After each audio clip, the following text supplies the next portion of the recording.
दिनै डिमाकुसि दखरा दुलाराय बर' फरायसा आफादनि 38थि बोसोरसालिया जथुमा आरो लोगोसे बेजोंनो सरजाबफानानै डिमाकुसि आइजो अनसाय आफादनि 30थि खुंगा जहै दिनै खुंनाय बे हाबाफारिया दिनै सेथि सान हिसाबै आरो सेथि हाबाफारि हिसाबै जोंहा डेलिगेटनि जे सेसन बियो जागासिनो दङ। दिनै बे डेलिगेटनि जे सेसन बेखौ बेखेवना होनो थाखाय जोंहा उदालगुरि जिल्ला दुलाराय बर' फरायसा आफादनि मानगोनां आफादगिरि आनन्द दैमारि सार बिथाङा दिनै हाबाफारियाव नुजाथिफैनानै दिनैनि डेलिगेटखौ बेखेवनानै होबाय आरो बेजोंनो लोगोसे जोंहा दिनै बे डेलिगेट सेसनाव जोङो जोंनि डिमाकुसि दखरा दुलाराय बर' फरायसा आफादजों जोंनि डिमाकुसि ओनसोलनि सिङाव थानाय जिहेथु बर'फोरनि आरो लोगोसे गुबुन हारिनि सुबुंफोर जिहेथु एखेलगे थानाय जायो जों बेनि बेलायाव बोरै जोङो बर'फोरखौ आरो लोगोसे जोंनि ओनसोलखौ गोजौ फारसे दैखोलांनो हागोन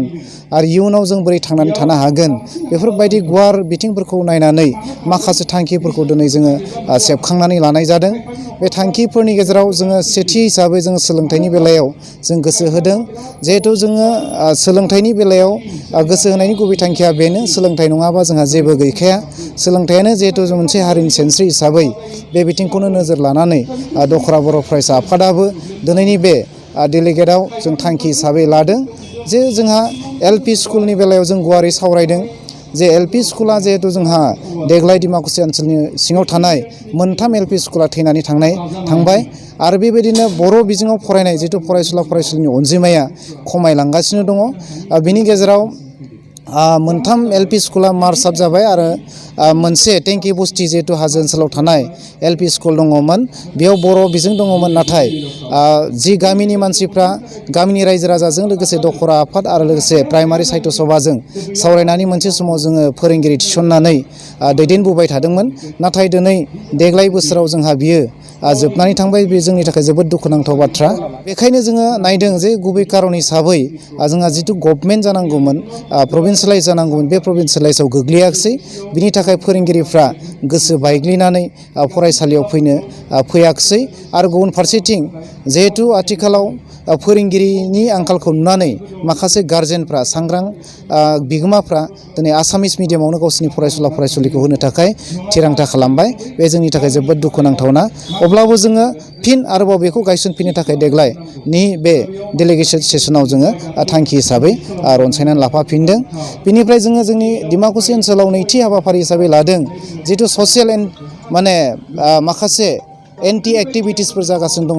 डेनड्राइड सोबनाय, सिगारेट सोबनाय, जौ संनाय फाननाय, गामि समाजाव उन्दै हाबा जानाय आरो चाइल्ड लेबार आरो लोगोसे गुबुन हारिजों जोंनि बर' आइजोफ्रा हाबा जानानै थांनाय आरो माखासे गुबुन गुबुन जायगायाव खामानि मावहैनाय बेफोरबायदि आयदाखौ जोङो गुवारै सावरायदों आरो सावरायनायनि गेजेरजों एन्टि ससियेल एक्टिभिटिस हिसाबै जोङो नैबे डेलिगेट जोबनायनि उननिफ्रायनो जोङो गामि हाबनानै जोङो एन्टि ससियेल एक्टिभिटिसनि सायाव एवारनेस प्रग्रामखौ खालामनाय जागोन आरो जों बिनि सायाव गभर्नमेन्टजों लोगोसे प्रखाखनखौ लोगोसे सरजाबनानै आरो लोगोसे जोंनि डिमाकुसि ओनसोलजों लोगोसे गुबुन जिहेतु जातीय संगठनफोर दङ जों बिथांमोनखौ लानानै जहै जों एन्टि ससियेल एक्टिभिटिसनि सायाव खामानि मावनो थाखाय थांखि हिसाबै लानाय जादों।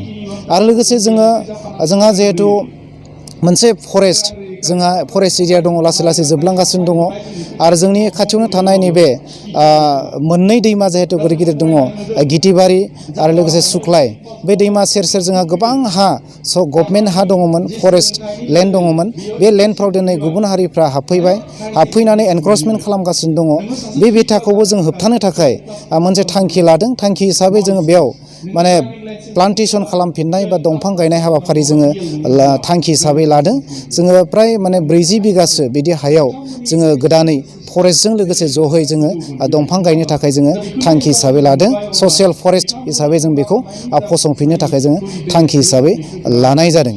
गाबोननि जिथु नैथि हाबाफारि, बे हाबाफारिया साननि 12 बाजिनिफ्राय जागायजेनगोन आरो बेयाव बेखेवगिरि हिसाबै जोंहा NDBP-नि आफादगिरि मानगोनां गबिन्द बसुमतारी सार बिथांखौ आलासि महरै बेखेवगिरि महरै जों लिंहरनाय जादों आरो लोगोसे गाहाय आलासि महरै जोंहा दुलाराय बर' फरायसा आफादनिनो सासे नेहाथारि बिथां सार फनिन्द्र बर' बिथांखौ जोङो हांख्रायदों आरो लोगोसे बेयाव जोंनि गुबुन गुबुन इन्टेलेक्सुयेलफोर आरो जोंजों लोगोसे खाथियाव थानाय जातीय संगठनफोरखौबो हाबाफारियाव जों बाहागो लानो थाखाय हांख्रायदों आरो मोनफ्रोमबो गामिनिफ्राय बेयाव लैहोर लैहोर बाहागो लानो थाखाय जों खावलायदों। बावहाय जोङो मोनसे नाटक आरो लोगोसे जोंनि बागुरुम्बा मोसानाय हाबाफारिखौबो जों बावहाय रनसायफानाय जादों।